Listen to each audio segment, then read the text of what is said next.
जालन्यात मनोज जरांगेंचं आगमन होताच मराठा समाजाकडून त्यांचं जंगी स्वागत। जेसीबीतून जरांगे यांच्यावर करण्यात आली पुष्पवृष्टी। जरांगेंना क्रेनच्या सहाय्याने घालण्यात आला 50 फुटांचा 5 क्विंटलचा हार। जालन्यात मनोज जरांगेंचं आगमन होताच त्यांचं मराठा समाजाकडून जंगी स्वागत करण्यात आले।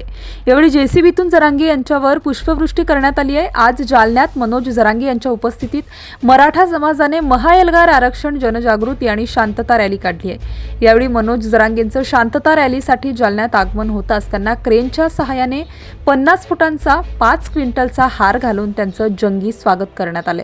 यावेळी जोरदार घोषणाबाजीने परिसर दणाणून गेला होता। जालना शहरातील छत्रपती संभाजी महाराज यांच्या पुतळ्याला अभिवादन करून जरांगे यांनी आपल्या शांतता रॅलीला सुरुवात केली।